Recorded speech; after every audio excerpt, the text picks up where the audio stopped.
Welcome to Worse Than You with Mo Fry Pasick. I'm Mo, and this show, I invite some of the funniest, most creative, wonderful people to discuss the art that means the most to them. It might not be the most famous or successful, but it is the most emblematic of their process and who they are. And also, sometimes we'll just chi-chi-ki-ki-ki and have the time of our lives. This week, I'm very excited to welcome a dear friend. And also, so my dear friend is prepared. I say your name, and then I say ready, set, show. So there is an impulse if you hear your name to immediately go, woo, but you have to wait a beat. And I hope you like that experience. So my guest is a comedian, writer, and editor based in Brooklyn. His stand-up has appeared on Comedy Central, and he's written for places like Fox, Comedy Central, and the BBC. He's been touring an incredible new hour of stand-up across the country. And along with Sam Taggart, he's the co-host of Big Money Players podcast, Stradio Lab. Please welcome the most wonderful person I know, George Civeris. Ready, set, show! Flex your business with an American Express Business Gold Card. You'll earn 4 times membership rewards points on your top 2 eligible spending categories, like transit and electronics, each month, on up to $150K in combined purchases per year. Plus, you can now earn 3 times membership rewards points on flights and prepaid hotels booked on AmexTravel.com. Terms and points cap apply. Learn more at americanexpress.com/business-gold. Amex Business Gold, built for business by American Express. Hi. Really good patience on that. Yeah, I was really tempted to speak earlier. I was about to say you're the first person I've spoken to today. That's not exactly true because I have spoken to my live-in same-sex partner, but you're the first person. Yeah, you're the first person outside of my immediate family that I've spoken to today. How does it feel? I have to say I feel out of practice. Oh, sure. We're also talking on a Monday. Want everyone to know we're talking on a Monday. I'm really in a Monday mood. This morning at like 10:30 a.m. I had like the exact right level of caffeine. My week was, ahead of you, stretching out ahead of me. I felt like this could be the week. Okay. And now we're getting to late afternoon. I don't know if this is going to be the week. Do you feel this about every Monday, or is this? Yeah, and even every day. Can I say I do the exact same thing every single? It's very Sisyphean, where every single day. It's so Sisyphean. I mean, in fact, literally yesterday I started listening to the audiobook. Get ready for ADHD 2.0 because I think that this is going to be a game changer for me. There's an audiobook? Yeah, Patty Harrison recommended it on a newsletter. That sounds great. Yeah. So let me tell you something. If we check in, we're going to check in and do the show again in a month. I'm going to be focused. I'm going to be waking up every day doing 20 to 30 morning pages. I'm going to be writing a 1-act play every afternoon. And every night, I'm going to be performing my one-woman cabaret show across the New York tri-state area. And each show is about the day you had that day. Literally, it's written completely new every day and then performed and then never again. And I don't allow anyone to videotape because it's not about that for me. It's about connecting with an audience. You're very Ethan Hawke before sunrise right now. You're kind of like, it'd be 24 hours, it'd be a show. And like, it's really good. Yeah. There is also like the ADHD brain that is like also like so dopamine seeking that is like today has to be the day that everything is fixed. And so I try my best because also the benefit of an ability to focus is hyperfocus. And I try every day to hyperfocus, like if we're Sisyphus going, I love rocks. Kicking them up a hill is my favorite thing to do. Sure. And I can't wait to do it again tomorrow. That's what I want to be. I think I need something that is either a deadline or a specific thing I'm doing. Like, I love having a show in the evening and knowing by then I will have to know exactly what I'm saying. And then I get the immediate satisfaction of saying it too. Well, my question is, and we're already getting into process because... Sorry. No, humiliating. No, but I like that because you've gone to, extended education, right? And it's like, that's lifelong homework.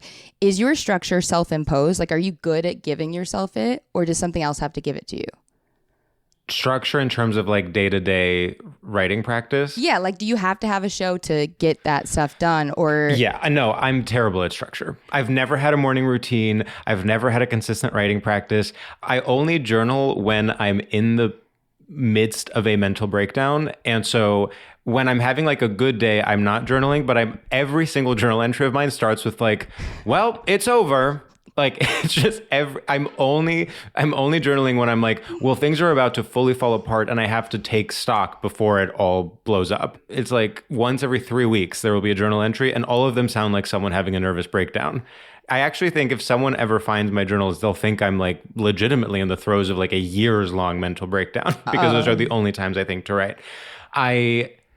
I need set deadlines. I need to know when something has to be done. I need someone to like be the mommy, like the strict mom and be disappointed in me.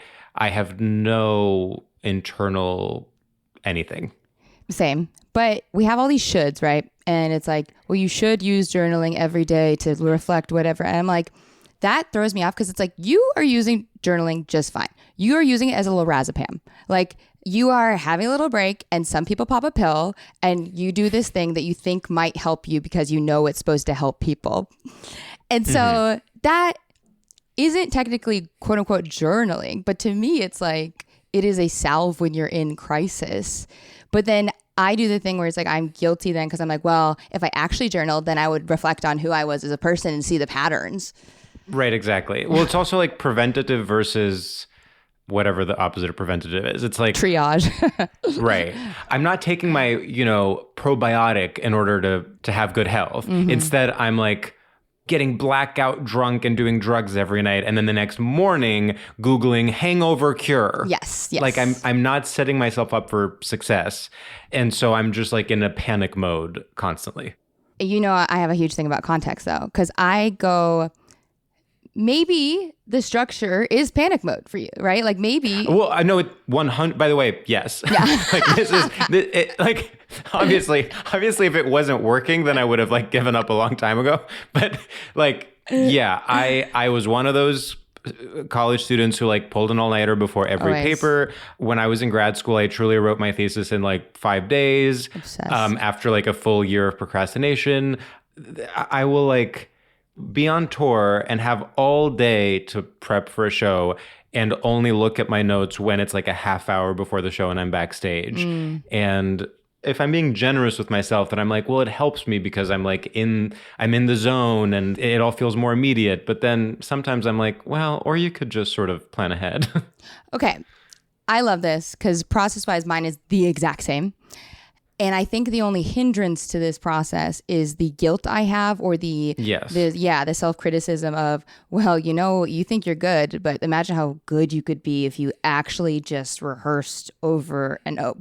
But then I kind of say, okay, would it be good? Because when I try and do that, right, in the more traditional way of like, wake up, consistency, but I'm not inspired. I'm not having fun. There's no joie de vivre. You know what I actually think, though, is like, I think at the very least, I think I can accept the fact that I'm a last minute person. I can accept the fact that I thrive in panic, whatever. But I think at the very least, when I'm quote unquote procrastinating, I would like to be doing so in more productive ways. Like, let's say I know that for the next 2 hours. Pause. That's the funniest sentence you've ever said. No, but here's the thing. But let me tell you what I mean. Okay, let's say I have 2 hours. I know I'm not going to be productive. Watch a film. I hear you. You know what I mean? It's like you can do something that will at the very least inspire you.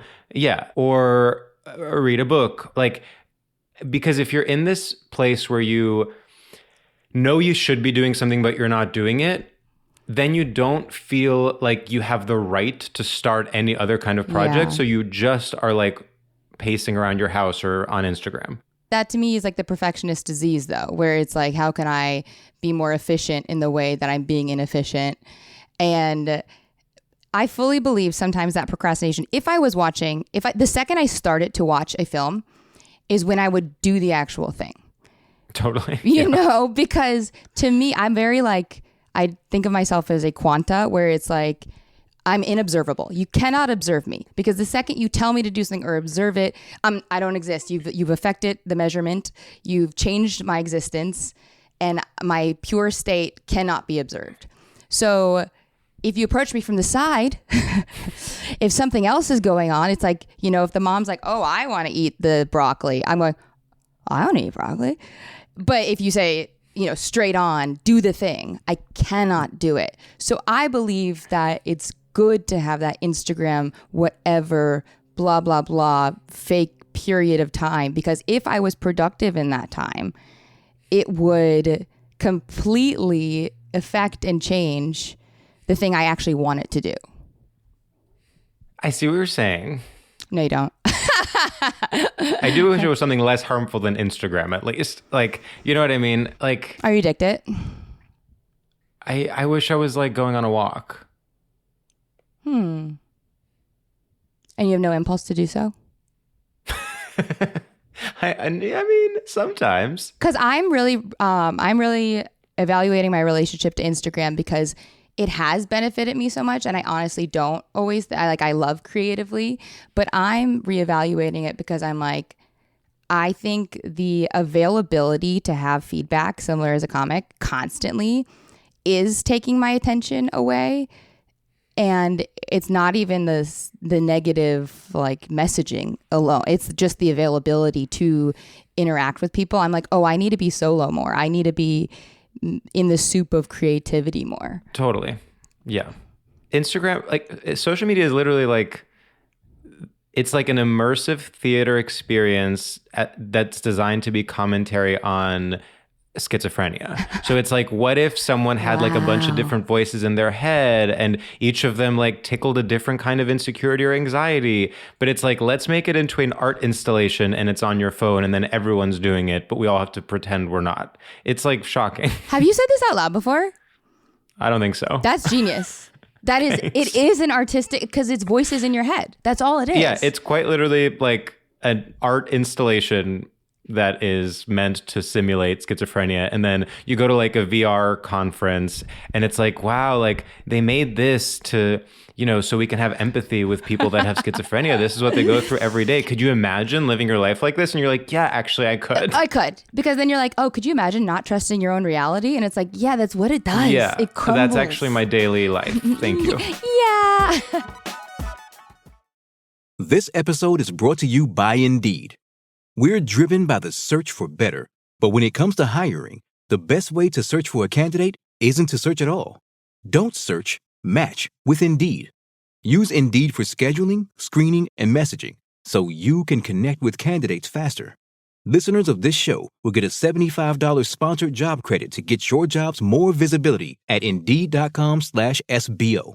Terms and conditions apply. This episode is brought to you by Amazon. Sometimes the most painful part of getting sick is the getting better part. Waiting on hold for an appointment, sitting in crowded waiting rooms, standing in line at the pharmacy, that's painful. Amazon One Medical and Amazon Pharmacy remove those painful parts of getting better with things like 24/7 virtual visits and prescriptions delivered to your door. Thanks to Amazon Pharmacy and Amazon One Medical, healthcare just got less painful. I would love to hear if you have a piece that you wanted to bring to discuss that you feel, creatively represents you or that you adore. But I was really excited to know that I knew you were in academia. I knew you went to Stanford and MIT, but I didn't know it was specifically studying humor, the thing you work on now. Oh, well, yeah. Yeah, but I think that's interesting. Thank you. No, so I did this graduate program in media studies that actually no longer exists. And before, when I was like, I wrote my thesis in 1 week because I procrastinated all year. It's like, I wanted to do something way more ambitious. I had like various ideas that were much more ambitious that if I had more time, I would have attempted to write a more in-depth thesis of some sort. Mm-hmm. But then what happened was like, I switched advisors last minute and I was changing my mind. And I also, quite frankly, like was at that point really immersed in comedy and knew I was not going to go into a PhD or anything. And so I was less strict with myself in terms of how good it had to be. So sort of last minute, I was like, oh, great. I'll just write about like the thing I know, which is humor. So then I kind of like, whipped out a master's thesis on humor. So I don't want it to seem like I spent years of my life academically studying humor. I just basically wrote like one long paper about it.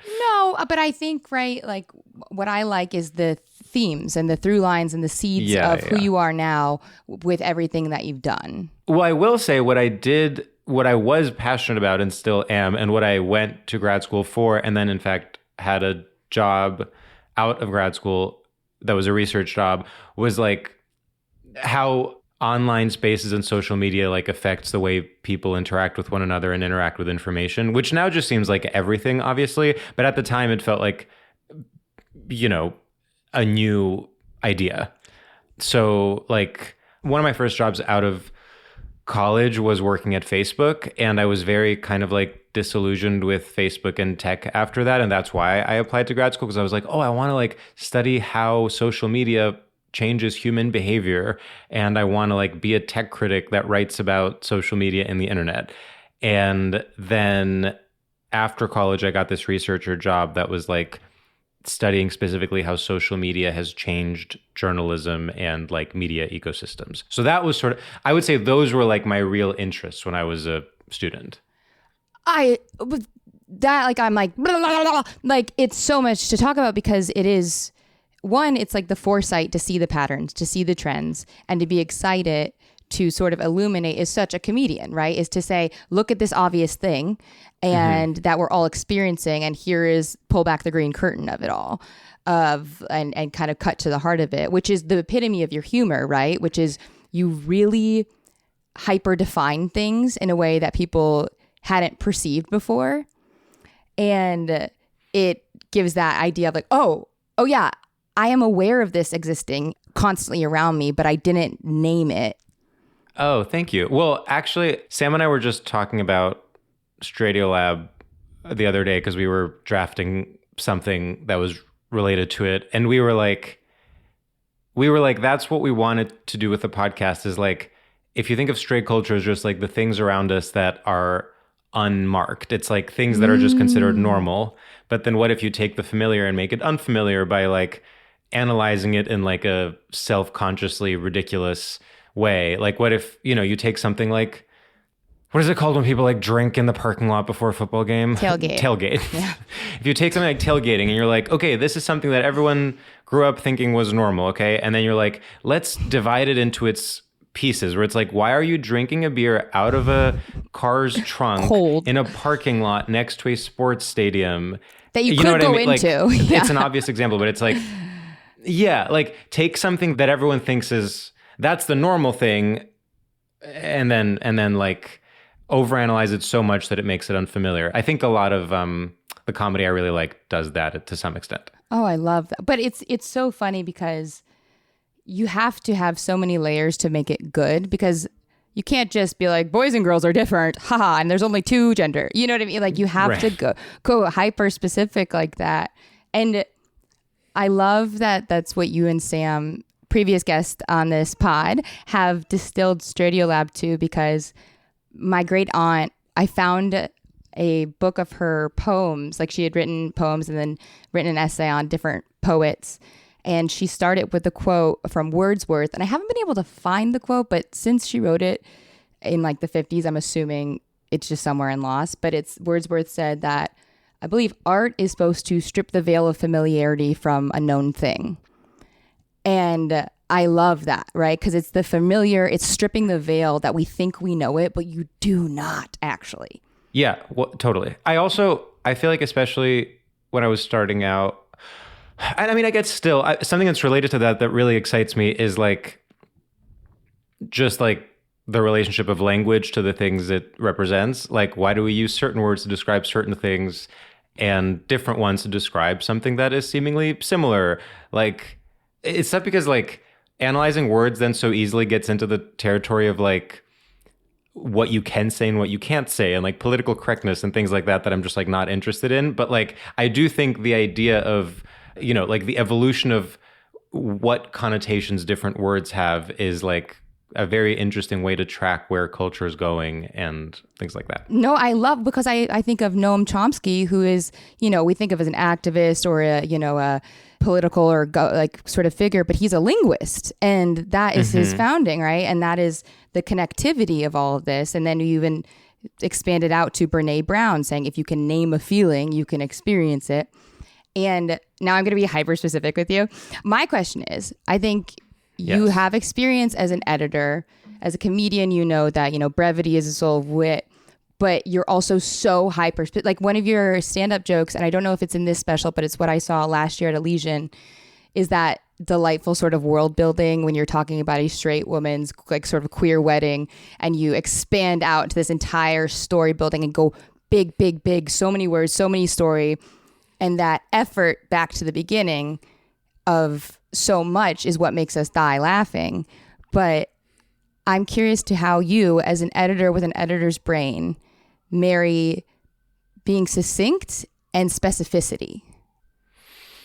Ooh, that's a good question. I really do value brevity and succinctness. And I would say I always have. And I think working as an editor in a few places only made it more, I would say to a fault, has made me value brevity. Like I'm currently, I don't know, sometimes I'll read books that are very, very good and have this like flowery prose and like pages and pages of descriptions of nature. And even though obviously intellectually I know that it's beautiful writing, I'm literally just like, get to the point. Like, why are we doing this? Like, and I almost like even stop myself where it's like, I'm trying to express an idea. And as soon as I feel like I've said it, I'm like, stop, don't write anymore, which I don't necessarily think. I actually think the right thing, well, not that there's wrong or right, but like, I think the more productive thing for me to do would be to like really let myself be self-indulgent for pages and pages and pages and then go back and edit. But instead, when I feel like I've expressed what I want to express, I'm like so eager to just like get it out there. But I also think that the specificity relates to the brevity because I see how you would think that the opposite was true, that like the more you say, the more specific you can get. But I'm like, no, find like the most succinct possible way to say what you want to say and trim all the fat. And then that makes it more specific. But that eagerness, to your point of how the internet has affected us, do you think that eagerness is that immediate availability of response, a la Twitter, a la whatever it is? Yeah, I mean, I do definitely think that, I sadly do think that being on, specifically on Twitter throughout my 20s and sort of having that be like, sort of like my homepage, like that's what I would check every morning for just like, I would like scroll for a few minutes just to be like, what's everyone talking about? What's the story of the day? What's the like article that's going viral? So I was just very used to that kind of information ecosystem. And I think Sam always like jokingly says, uses the aphorism, like the medium is the message. And it's like literally what that means for Twitter is like, when you are on Twitter all the time, that means you start legitimately thinking in short, snappy thoughts. You start thinking that like everything should be like a very strong, very brief take, which is not, in fact, good for anyone. But I do think that that sort of like rewired my brain in this way where I like started thinking in like snappy, brief, easily shareable thoughts. And I'm actually trying to unlearn that. Interesting. Well, it excites me because even the awareness of it, right, like creates a new form. But I want to know, was there a piece or a work that you wanted to bring specifically to talk about? Well, I mean, I was thinking about this because everything that I have done in the past like year or so that I'm excited about is like not something that is currently widely available. It's like either something I'm like attempting to pitch or something that I, am like a script I'm currently editing or whatever. So I was thinking I could just talk about the hour that I just toured over the summer, which you have seen a version of, and it's just like an hour of stand-up. And I don't know, I know we're all supposed to be sharing little clips of ourselves like constantly, but I'm like, I sort of want to wait and get it like so it's properly lit and the sound is good, and then everyone can see it. Good. I love that because that is the antithesis of the Twitter, right? Of the immediate digestible joke. Yeah, exactly. So your show, The Hour I Saw, is distinctly different from this cadence we're talking about. It is like you do take your time and you do sort of, live with us and build a story. But as far as actual writing goes, and since you come from stand-up, I'm wondering, what is the actual clay on the mound process? Let's see. Well, Okay, so in my early stand-up days, I think every comedian, or at least every comedian I knew, especially like coming up in Boston in a much more like traditional environment, like I think that what everyone would do is go to open mics, have ideas, test them out on mics. If they work okay, then you would sort of like refine them and test them out a few more times. And if they don't work, you would give up and you would sort of like gradually do that. And then maybe every few weeks you would have a new tight 5 minutes that you could actually do at a show where you wanted to make a good impression and it wasn't just like a low stakes open mic. And the hope is that you slowly build something like a half hour or something like an hour, and then you can like actually do that as a headlining set somewhere. And that's like what I would do before the pandemic. Like I remember the last big show I had done before the pandemic was in Philly, and I was like testing out basically like a 45-minute long set of material that I had been to some extent working on for the previous like 2 or 3 years. And I don't think it had any overarching theme. It didn't have any sort of like long indulgent bits. It was more like as many jokes as possible in a row. And like, I'm sure, you know, specific themes could like emerge out of that, but it didn't feel like a complete work of any sort. Like, I don't think I would release it as a special or anything. And then after things started reopening post-pandemic, like I felt like I was sort of just chugging along and occasionally writing new stuff or having a joke that I was excited about, but I wasn't working towards anything big. And I wanted to challenge myself to see if I could have a new hour that I was excited about. So I basically, back to needing deadlines, I basically just emailed a venue and was like, let's get a date in the books. I'm going to start promoting it as like work in progress from George. Like I'm trying out a new hour. And so that was like probably a year ago. And that basically forced me to sit down and write new stuff.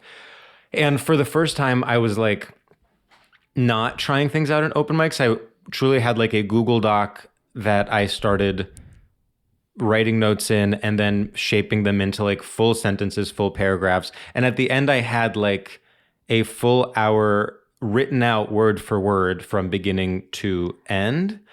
And I would say I tried out some of it, maybe like once or twice in different shows, but a lot of it I was basically doing for the first time that night. And since then I've done it many times and a lot of it has changed and a lot of it like didn't go well the first time, so I replaced it or I edited or whatever. But it was the first time I tried to write one long thing rather than a bunch of different chunks that I would then after the fact put together. Yeah, with a weird framing device sort of type thing. And the one thing that unlocked it for me was I had this idea that I wanted to be doing like joke, stand up, and then out of nowhere go into like a long contemplative, like fake serious vignette almost. Like I have this one joke where I'm like, oh, I don't know if I want kids, but what I really want is to be like a 65-year-old man and have like a really chill adult daughter. And it's like, you know, whatever, people laugh, it's relatable. Thank you. And then I go into this like truly like almost 10-minute long monologue about like my life with my daughter, which I had never done anything like that before. Like that's not hard. It's not like hard jokes. It's just like painting a picture that gets like progressively more absurd. And so then it's just like a different kind of storytelling, I guess. And my idea was that I would build a show around little vignettes like that. So when you would least expect it, a character that was initially introduced as just like a punching bag or like a punchline would become this like really in-depth character in some way. Did you decide to do that once you had done the first one? You're like, oh, this is so much fun. I started as a normal joke and then I kept writing.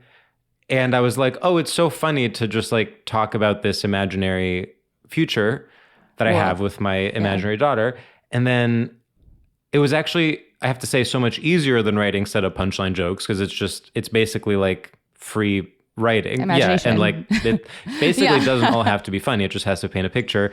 And I was like, oh, well, this is easy and actually more fulfilling because it's actually like more interesting to build a world than it is to think of the right quip that will, you know, whatever. And Tim Platt and I, that's kind of our style of comedy because to me, there's also a bigger risk involved when you commit so much time into something that isn't funny, to hope for, like, we had a sketch years and years ago where we'd come out fighting and he'd be like, no, you're not. No, you're not. I'd be like, yes, I am. And we're fighting and screaming. And then I go into a 10-minute monologue where I am crying and I am out to the audience and I am like talking. I recite poems. And then at the end, I was like, well, and then Tim looks at me and it's 10 minutes of this. And then he goes, okay, I'm sorry, I was wrong. And I'm like, and he goes, yeah, I mean, you are a better actress than Natalie Portman. And it's the stupidest thing. And the best part of it to me is the times it has not hit.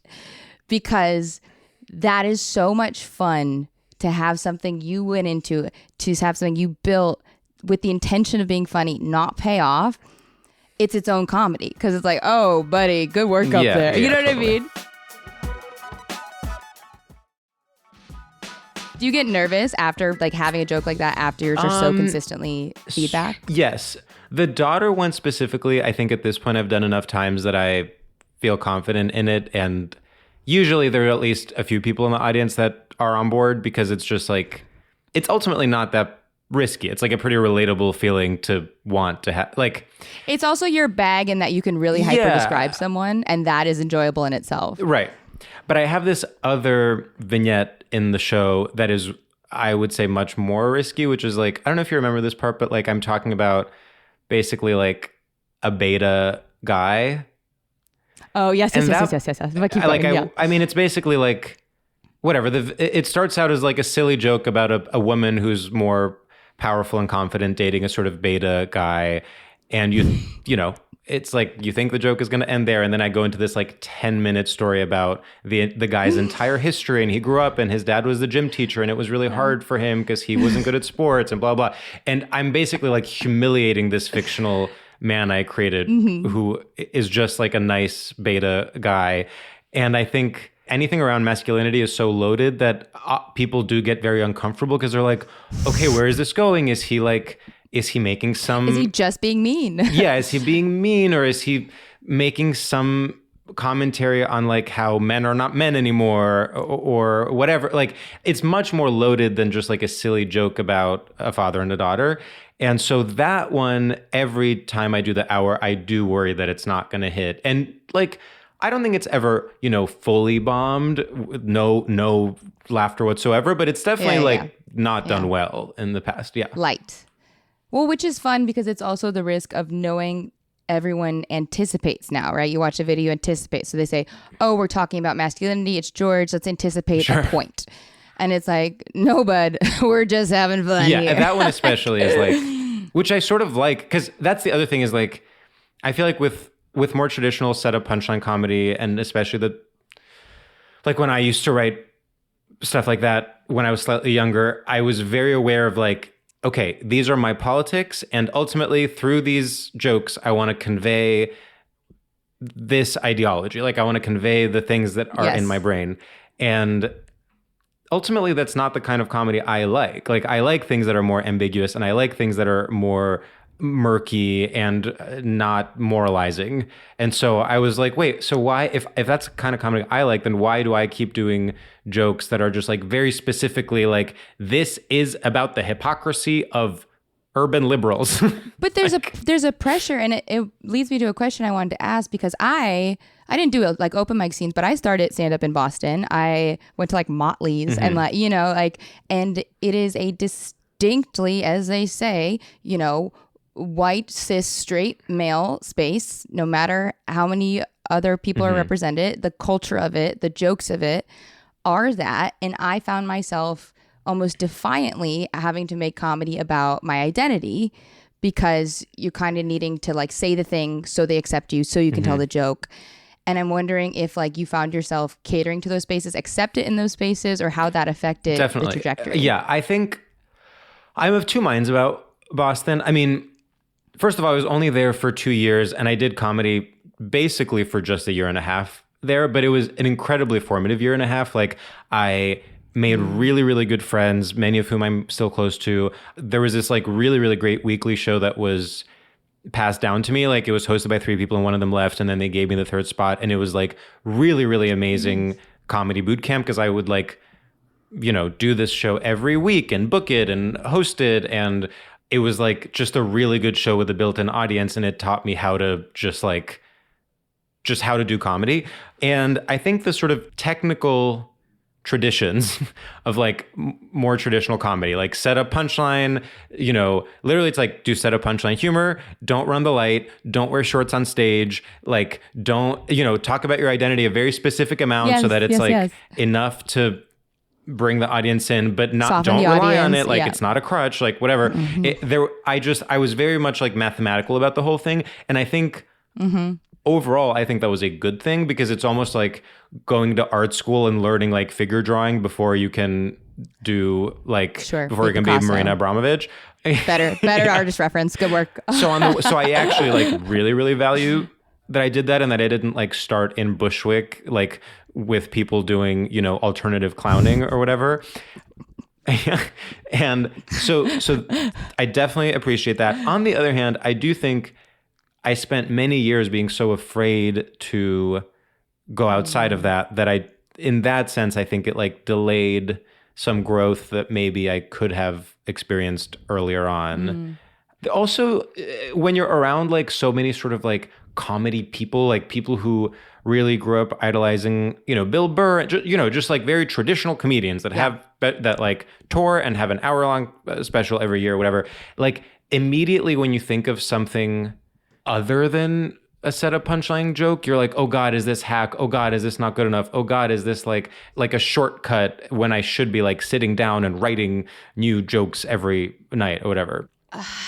It's so hard because that's why I, even with this show, hope to give people permission to do, because it's like similar to you, like I'm very mathematical. I'm a very good student, even though I wasn't a good student. My brain is. And if I want to be good at something, I go, okay, I'm in this space. I'm around these people. They say, do this, and I'll learn this, and I'll learn this. And so then if I have that organic impulse I might have had I not been in this space, I wouldn't trust it or give myself permission to do it. And that part is difficult because one, it is good to be the good student. I appreciate learning these structures and technicalities, but then within that, it is hard to then allow yourself to have the naivete of a new, fresh eye. Yeah. I also think like, I don't know if you're like this, but I would say one of the things even growing up, because when I was young, we moved to America. And then when I was 13, we moved back to Greece. So like I was used to sort of like code switching in this way. And I think I developed an ability to assimilate easily in different surroundings. And so I think that's a good thing to some extent. But then it also means that like, okay, I'm being dropped into the Boston comedy scene. I'm immediately like, okay, what are the rules? I can learn them fast and then I can follow them fast. And I don't maintain my own, it's not that I don't maintain my own sense of self. I don't want to be dramatic. I was doing a version of my own comedy and I had a great time and it was fine. But for your own standard. Like I will never be one of these people that like is able to, like a Chris Fleming type. It's like Chris Fleming can go perform at the Comedy Store or perform at like the Cellar or something, and everyone else is doing something different and he comes out and he doesn't care, like he's just doing his own thing. Like I would try to tailor my act to whatever like environment I was in. And to your point about leaning into identity, I definitely felt that a lot early on, especially in Boston, where like I realized in a very like defensive way that if you're in a show where everyone is sort of like very sweet looking straight couples where the men are like wearing khakis and a Red Sox cap and the women are wearing like a going out top. And you're like, okay, like this is what is here. Like I'm going to lean into how funny it is to be a gay guy. And then it's like you make jokes about topping and bottoming and they like have never heard those terms before. And they're like, that is so funny. And then it's like, it's very easy to do that. And to some extent, it's like you're like debasing yourself, but also you're not. It's just like you're sharing your culture with other people. I also think there's a forgiveness that I've given myself because I did the thing where I'm like, maybe I was losing myself. Maybe my environments were like I was becoming too good at, being good in a space or knowing how to work a space. But I realized it's like, no, I was doing what I wanted to do within those spaces. It's not what I wanted to do in a vacuum. Yeah. And limitations are literally generative. Like, I really do think I was so blessed that I happened to be in a city like Boston when I was starting, because I think anything smaller than that would have been more challenging. Like, if I came up in like a really, really small scene, that would have been hard, because you're dealing with like, you know, a total of like 30 comedians and there's no space for growth. But then if you're in like too big, if you're like coming up in New York, it's too overwhelming and it's easy to just like get lost in the shuffle. I think like the best place to start comedy is like it's Boston, it's Philly, it's Portland or Seattle, like Chicago. Well, yeah, Chicago. Chicago is like obviously the platonic ideal, and I would say that's like almost on the bigger side, because it's like such a comedy city. I hear but yes, I always think about, you know, you don't have a different journey than the one you've had, but because I accept exactly where I'm at and I like exactly where I've been, I think like, oh yeah, I don't know if I would be doing what I'm doing if I hadn't started doing improv and then, you know, craved more. And if I hadn't seen, you know, Julio and Spike Einbinder, you know, do not a character, but not stand up and something weird as fuck on stage, right? That gave me such liberty, like such freedom, because I was like, I would be humiliated to be like an actor being like, this is a monologue. But also I don't like stand up and I don't tell jokes like that. So seeing those, I was like, oh, okay, I can do what I want to do, even if mine is still not that thing. Do you know what I mean? Yeah. And I think that's like seeing it being in an environment, you know, as Cheryl Strait says in Wild, it's like putting yourself in front of beauty or something. It's like finding a way to put yourself in front of something good. Inspirational in some way. In the way of beauty. I like it in the way. I mean, obviously she's talking about hiking the Pacific Crest Trail, and Wild is literally my one cultural reference, so... I also like, I always confuse that with Into the Wild, and like I was like, does she die? Like, you know what I mean? Like No. Wild is the one where she's Reese Witherspoon. She's going on a big hike. Yeah, it's also funny to then be using that to talk about you seeing Julio do comedy. Okay, this is what it is. It's a quote from her mother. She says, "There's always a sunrise and always a sunset, and it's up to you to choose to be there for it," said my mother. Put yourself in the way of beauty. I mean, I have chills.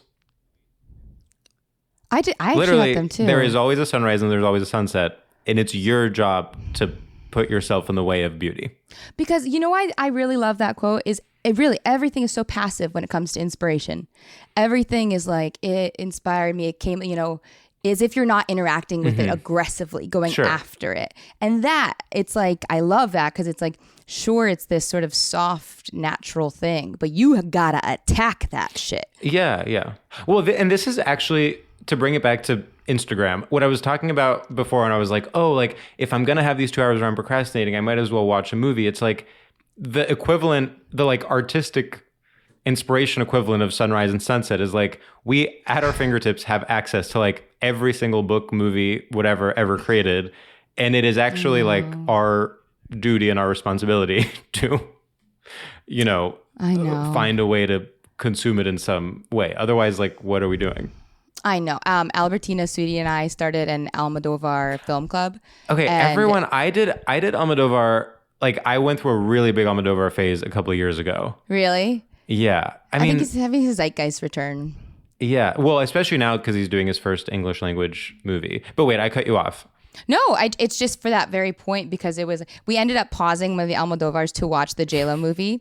And to me, that's like the best point of it, because we were having fun. We were talking about something, and then we wanted to talk more about something. And that is like the epitome of it. But it took intentionality to, like, even though we're best friends, to drive to a place, to say we're doing it at this time, to want to be in the way of a film that's incredible.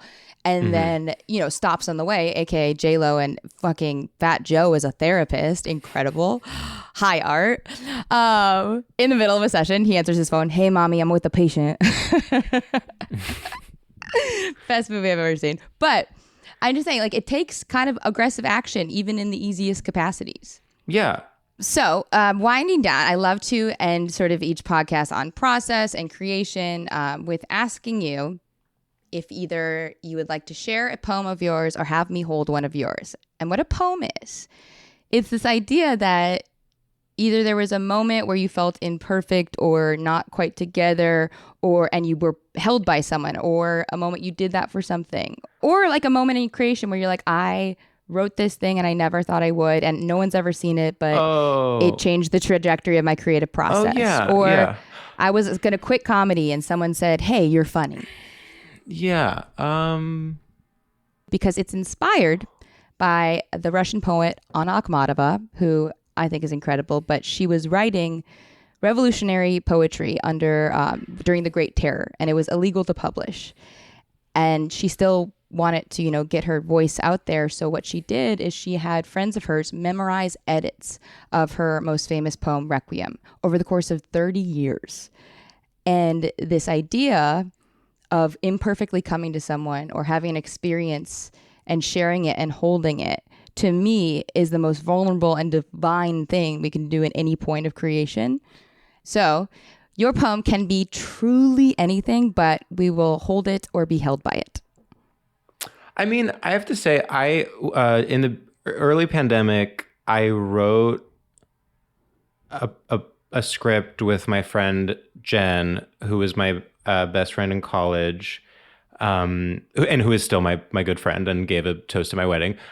We haven't had a falling out or anything, but keep it ambiguous. Cut that out. Yeah, she's not a comedian. She's a writer, like a serious writer, and is working on a book that's like a book of essays about how technology is affecting our five senses. And we both worked in tech after college and then quit to pursue writing of different kinds. And we had always wanted to write a tech satire together, drawing from our experiences. And in 2020, I believe, it was still when everything was remote, we would meet on Zoom and we co-wrote a full episodic script, which is something I had worked with people before, but I had never fully co-wrote with another person, a complete written work of any kind. Yeah. And so I think that was sort of game changing in that it taught me that I enjoy doing that and that I want to do more of it. And that in fact, it can be even more creatively fulfilling to share the creative process with someone, but also that just on a more sort of direct level, my issue of needing deadlines and needing structure, it's that can be fixed by simply working with another person. It was just a big aha moment. And actually since then, because before that, everything I did was always alone. The previous script I had written had been alone. My stand-up had been, I would never show anyone drafts or ask their opinion or anything. And the podcast with Sam was the first time I ever considered someone a creative partner.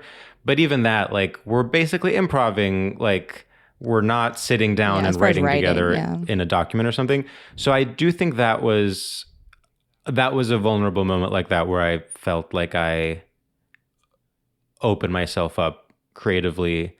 And also just to be working with someone that has a slightly different sense of humor than you, and to be excited by something on the page that you didn't expect, and then work off of that and write something that you maybe would not have thought of if you hadn't first read the thing that's already on the page. We went through this sort of brief period of sending it around, and then kind of have put it in the back burner now for a couple of years. And I've been recently wait, that was really good. I should uncover it and do another edit and actually take it seriously. Oh, I love when something sits and then you get to come back a different person. I know. It's funny because when you do things, you have such a sense of urgency about them, and it seems like such a failing to not immediately have them hit in some way, whether it's getting institutional support or approval from someone, or, just immediately having something get made, which never happens. But it has always sort of felt like our little secret that we have this thing that very few people have read, that I honestly think holds up. I think it's a perfect poem, not because people haven't read this script, but because it sounds like, and I had this experience with Sudi and I working on the play, like it changed you intimately to be that vulnerable, like because I am similar, like everything I did was alone. And like some things, like it was so fun where I'd be like, I don't think that's funny. And then we put it in the show and the whole crowd loses it. Or Sudi would be like, what are you doing? And like, then both of us get to be like this, like share these spots. And then when our humor combines, it's like a high. It is such an incredible feeling where it's not hers, not mine, this thing we created together. And it's like, oh, it's really healing to anybody who's had to be alone or had to work on their own. And regardless of your relationship with that person, that experience is so healing. Yeah. I mean, it's like transcendent. It's like being in a higher mind space than your own. Well, to be very like, it's true creation, right? It's two people coming to create a new thing entirely that they don't have control over. And it's like, wow, that's exquisite. And that's you kind of created the God particle with Jen, and that's what we're getting at. Period. All right, my love. Well, I loved your poem. Thank you. I thought it was perfect. I'm so sorry about this leg. I feel bad about that. Do not worry. It's not your fault. I'm sorry because I feel like you're talking and then I'm being like, but I'm hearing most things. Your faces, no, like they have been so sweet. Like when it's not, I can tell it's not saying. Your face is so kind. It is so kind. I actually, Can I say something? I have one of the worst poker faces in America. And like, I think when I'm on stage or when I'm acting or something, I hopefully can keep it under control. But like, it is just, I cannot. In conversation, it is so clear when like I'm confused or I'm bored. But the kindness is not in the performance. It's in your effort to make one. Sure. It is not executed. No, your face was like, what's going on? But it was so generous. Wait, can I read you? Wait, I have literally a quote that is so related to... I can't wait. What you just said about like the kindness is in the effort. Okay, wait, hold on. I'm going to find it. Okay, read it. I love quotes. All right. Have you read Gilead? Maybe. I don't think so. It's by Marilyn Robinson, who was, that's right, Obama's favorite writer. Yeah, that's who. Okay. I was like, why do I know that? Oh, okay. Okay. These people who can see right through you never quite do you justice because they never give you credit for the effort you're making to be better than you actually are, which is difficult and well-meant and deserving of some little notice. Isn't that so sweet? Oh my God, that gave me But also chills. so heartbreaking because it's like, yeah, like the people that see you're being a hypocrite or that see that you're being fake or that see that you're like putting on an act to please them. Yes. Think that that's a sign of your shortcomings, but it's actually, but you should get some credit for trying. Because you care. You care about what they think. Oh my God, I love that. Will you send me that? Yeah. Oh, that's beautiful. Because I actually really do. That is a way I've survived in many capacities where when people are, acting a type of way, I do realize it's like, well, you're acting a type of way because of, your experiences, what you think you want, I want, like that sort of stuff. And that there's a lot of compassion to be had in that. Mm-hmm. We have had the time of our life here. This has been so fun. I'm glad. I wish we didn't have to wrap up. I know. I'm like, listen, let's read Gilead. I know. Listeners, I always love to end with a compliment and say, oh my God, you're so pretty. George, I love you. And this is wrapping up the portion that is formalized. Now we can be normal. Slay. Worse Than You with Mo Fry-Pasek is hosted by me, Mo Fry-Pasek. You can learn more about this week's guest and the Worse Than You team by checking out the show and episode copy. Worse Than You with Mo Fry-Pasek is executive produced by Erica Ghetto, Mariah Gossett, and Lauren Mandel for Good Get and Disco Nap Productions. Oh my God, you're so pretty.